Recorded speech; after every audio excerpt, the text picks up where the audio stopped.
खुलुमबाय, आं जनालि बर'। नोंथांमोनखौ गिबियावनो आंनि चेनेलाव बयखौबो बरायनानै लाग्रोनाय जाबाय। दिनै 2023 मायथाइनि 15 नभेम्बर। नोंथांमोननि थाखाय आं गोदान खौरां लानानै फैबावलायबाय। अन्नानै नोंथांमोना खौरांखौ जोबजासे नायलांजोबगोन होनना मिजिंथिबाय। बड'लेण्ड पिग मिशन बिथांखिनि गेजेरजों रायजोआव अमा बेदरनि गोनांथिखौ गोबां दिहुननो थाखाय थांखि लादों। बड'लेण्ड पिग मिशन बिटिआर हालामनि गोबां नखरफोरा मोननो हासिगोन। बे आसनिनि थाखाय अमा फिसिनायनि ट्रेनिं सोलिगासिनो दङ आरो बे दाननि गेजेरावनो पिग मिशननि आसनिखौ गिबियै होनाय जासिगोन होननानै इएम राकेश ब्रह्म बिथाङा बुंथिनानै होदों। बेजों लोगोसेनो बिटिआर हालामाव जौगाथायनि खामानि मावनो प्रमद बर'नि दैदेननाय सरकारा मावनो लानाय आसनिफोरखौ फारियै बुंलाङो इएम राकेश ब्रह्म बिथाङा।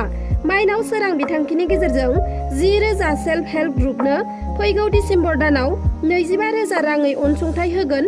आरोबाव आलारि सोरां बिथांखिनि गेजेरजों बाथौ थानसालि आरो नामखर बायदियाव 2 लाख राङै अनसुंथाइ होनाय जाबाय होननानैबो बुंथिबावो बिथाङा। बेजों लोगोसे बिपिएफ दोलोनि दैदेनगिरि हाग्रामा महिलारिनि सायावबो माखासे गोख्रों बाथ्रा बुंनायखौ नुनो मोननाय जादों। हाग्रामा महिलारि बिथाङा बबेबा खनायाव दालां मोनसे बानायना होनायखौनो जौगानाय होननानै बुङो। हाग्रामा महिलारिया थांनाय 17 बोसोराव जेसेबां खामानि मावदों बिनिख्रुइ डाबल 2 बोसोराव इउपिपिएल सरकारा मावदों आरो हाग्रामा महिलारि बिथाङा सासे थगायसुलासो होननानै बायदि बुङो राकेश ब्रह्म बिथाङा। लकसभा बिसायख'थिनि सिगां बिटिआरआवबो राजखान्थियारि सोलाय सोल'खौ नुनो मोननाय जादों। राजखान्थि हान्जानि दैदेनगिरि आरो मददगिरिफोरा खाबु लानानै मोनसे दोलोनिफ्राय गुबुन मोनसे दोलोआव बास्लायगासिनो दङ। बेनि गेजेरावनो बिजेपि दोलोनिफ्राय गेदेर खहा। बिजेपि दोलोनि क'क्राझार जिल्ला कमिटिनि आफादगिरि राजकुमार ब्रह्मआ मैया हाग्रामा महिलारि दैदेननाय बिपिएफ दोलोआव जयेन जाबाय होननानै मिथिनो हादों। राजकुमार ब्रह्मआ गोहोगोरा बिजेपिनि पस्ट आरो प्राइमारि मेम्बारशिपखौ नागारनानै गोहो आरो सरकार गैयि बिपिएफ दोलोआवसो हाबफैबाय। मिथिनो हानाय बायदिब्ला हाग्रामा महिलारि, खाम्फा बरगयारि, रबिराम नार्जारि आरो दोलोनि गोबां दैदेनगिरिफोरनि सिगाङाव मैया राजकुमार ब्रह्मआ जयेन जादों। मख'नो गोनांदि राजकुमार ब्रह्मआ सिगाङाव बिपिएफनि सोद्रोमाखामोन आरो नरेन्द्र मदिया गाहाय मन्थ्रि जानायनि उनाव बिजेपिआव हाबहैदोंमोन। बिपिएफ दोलोखौ नागारनानै थांनायनि उनाव दायो आरो फिन बिपिएफ दोलोआव हाबफैफिनबाय राजकुमार ब्रह्मआ।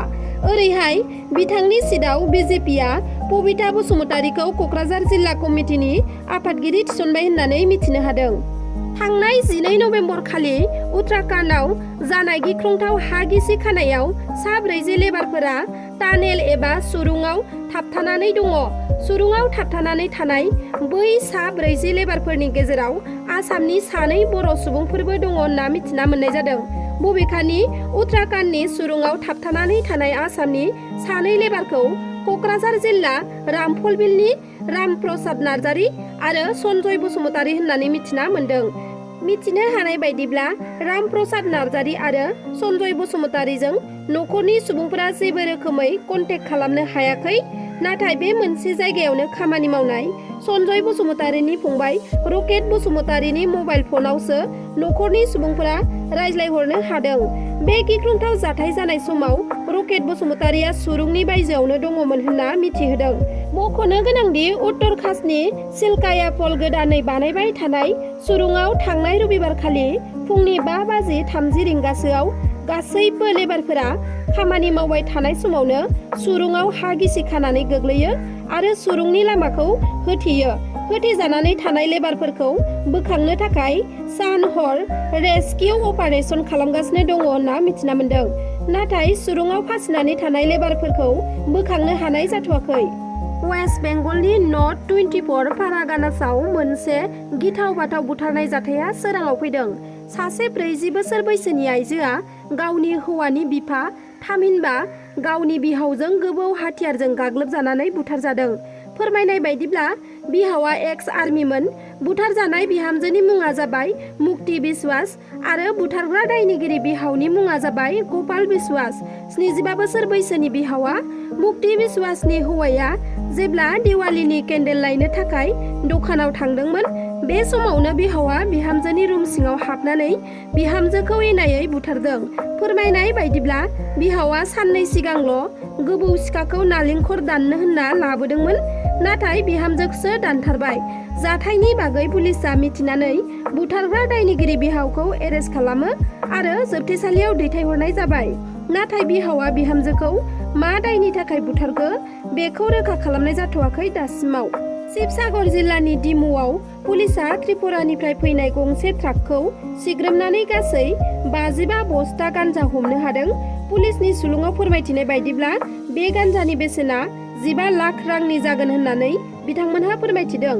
त्रिपुरानि नाम्बार प्लेट TR01AW1762 नाम्बारनि ट्राकखौ सिग्रोमनायाव बे 55 बस्ता गान्जाखौ मोननो हादों आरो लोगोसेनो सुकेन्द्रदेब बर्मा आरो नीरेशदेब बर्मा मुंनि सानै सुबुंखौबो डिमु पुलिसआ एरेस्ट खालामदों।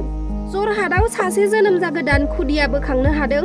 सोरबा अन्थाइ बिखा बिमा बिफाया गारनानै थांनाय सासे जोनोम जागोदान गोरलै गथ'खौ मैया फुङाव जरहाट जिल्लानि काकाटिगाव सेवस नगराव फोथार गेजेराव मनायाव सोना मोखांखौ जिजों खोबथेना दोननाय थासारियाव बोखांनो हानाय जादों। मिथिनो हानाय बायदिब्ला मैया फुङाव मर्निं वाक खालामनो थांनाय जायगानि सुबुंफोरा फोथार गेजेराव गारनानै दोननाय गोरलै गथ'खौ नुजेनो। बेनि उनाव गथ'खौ बोखांनानै देहायारि आनजाद नायनो थाखाय जरहाट मेडिकेल कलेज एन्ड हस्पिटालाव एडमिट खालामनाय जायो।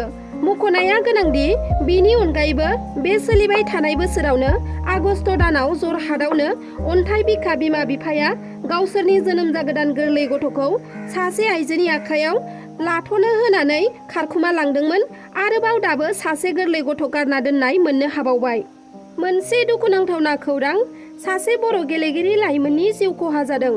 सनारिनि सासे जाखांफुनाय खेला गेलेगिरि बर' सिख्लानि जिउ खहा जादों।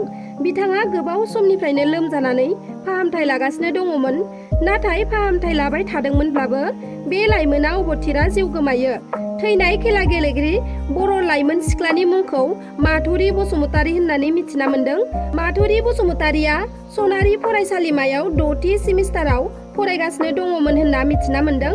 बिथांनि बेबादि अबथिरा जिउ गोमानाय जाथायखौ न'खरजों लोगोसे ओनसोलाव थानाय रायजो राजाफ्रा दुखु मोननाय फोरमायथिदों। दिनैनि खौराङा बेखिनियानोमोन। आसा खालामबाय नोंथांमोना खौरांखौ नायनानै मोजां मोनबाय आरो अननानै लोगोसे लाइक, शेयार, साबस्क्राइब खालामनानै होगोन होनना मिजिंथिबाय। एसेनोसै, गोजोन्थों।